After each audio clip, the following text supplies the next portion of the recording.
Today we feature another Hot Wheels restoration. Now this is not a red line like what we've been doing.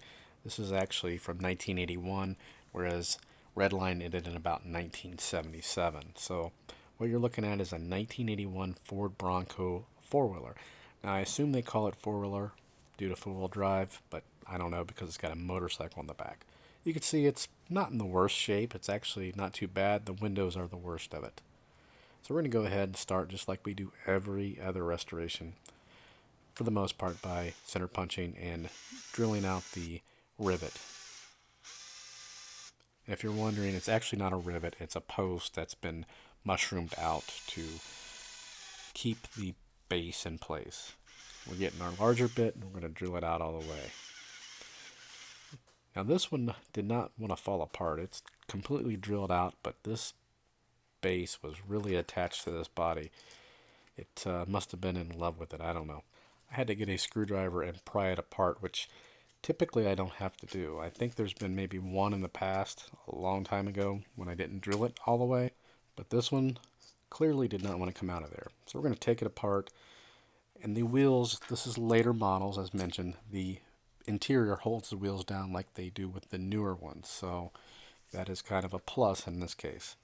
There's the interior, it's all chrome. The motorcycle is part of the interior. As a kid, I thought that was metal. That is actually plastic. So that motorcycle is plastic, that whole thing, it's part of the interior. And you can see it's been drugged through the mud again, apparently. He liked to play with all his Hot Wheels in the creek, it seems like. He actually even mentioned that. So judging by the interior of all these, I tend to believe him. Now we have to get the rear cab portion off. Now this is plastic. And I thought it just pried up, which it kind of does. You'll see here in a moment, the whole thing slides out of the back. So you kind of pry it up and then pop it out. Now the top is plastic. It is not part of the glass. It actually comes away from the glass. Now we're going to go ahead and tap the post with our 256 tap. Again, I'll have a link in the description below to all the tools. And the screws, I just received a comment. I understand they may be out of stock, so I will find a new link for those 2x56 button head screws. And as always, I go ahead and put a screw in, not only to test fit it, but that gives me a good place for my helping hands to grip onto, so they're not going to slide off that post. They hold onto the screw. Don't have to worry about it. Now we're going to go ahead and strip the body of the paint. We're using aircraft remover again in an aerosol version. Stuff's pretty potent, so use proper ventilation, maybe wear a mask. I still like the orange stuff, I just happen to be out of it, so we'll get some of that again in the future, because it does take a little bit longer, but it's a lot safer. And here it is. The body is actually in great shape. There's no divots, no dings, no nothing. And since it was in such great shape, I decided to skip the priming process and went straight to paint. Now I'm using a Testors acrylic paint. It's my first time using acrylic paint.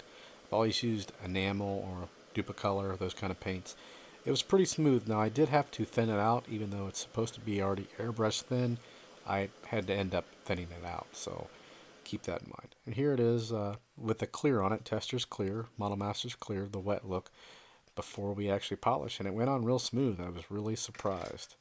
We're going to go ahead and use our Turtle Wax polishing compound and just take our buffing wheel at a kind of a higher speed but very little pressure. You don't want to end up going through the paint. It can happen very easily.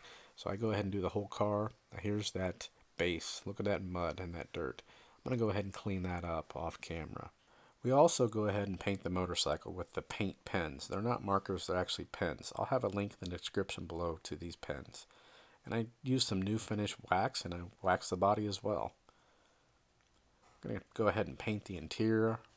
Now I'm using it's just enamel, flat black Testors.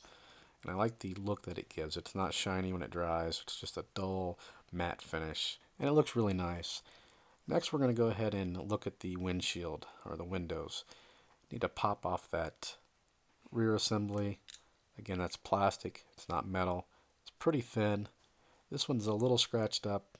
And off camera, we go ahead and polish it with some Mother's Metal Polish. It may be plastic, but Mother's Metal Polish did wonders on this. It's not perfect, you'll see, but it looks pretty darn good. Next we will address the windows. What I use is Turtle Wax brand polishing compound. Just a buffing wheel, light buffing wheel at a high rate of speed but very little pressure. And after that's done, we're going to go ahead and dip it into some Future Shine. Just dip it in there and set it down somewhere else and let it dry. It turns out pretty nice. You can see, not too bad. Now we're going to go ahead and reassemble. Now we've got to put the rear back on, or the rear cap. It just snaps into place, and then slide it into the back window of the casting. Now I almost tried to install it from the bottom, but you'll realize really quickly that it does not go in that way. You can only slide it through the back window area. Looks pretty good. Going to go ahead and reassemble. Now you'll notice the wheels look kind of large, and I knew this going in, but I was going for a certain look. So some of you may not consider this a full restoration because it technically doesn't roll. You can make it roll, but it doesn't roll very smoothly, and I'm fine with that. If you'll notice, I did spend more time on the paint. I actually waxed it, polished it, did all that good stuff. This is just going to sit on the shelf, but this is what we started with, so we've came a long way. Overall, I'm very pleased with that acrylic paint. The paint job looks really good, and I really hope that the camera and the video reflect that. The only thing I'm a little displeased with would be the paint pen.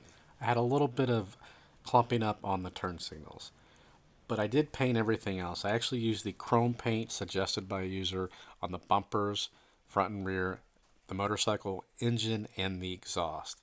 You can see I also used the paint pens for the grill work, the tires, the seat, everything else on the motorcycle. Be sure to check out the links in the description. I'll have just about everything I use in this video. There'll be an Amazon link where you can purchase that product. As always, thanks for watching.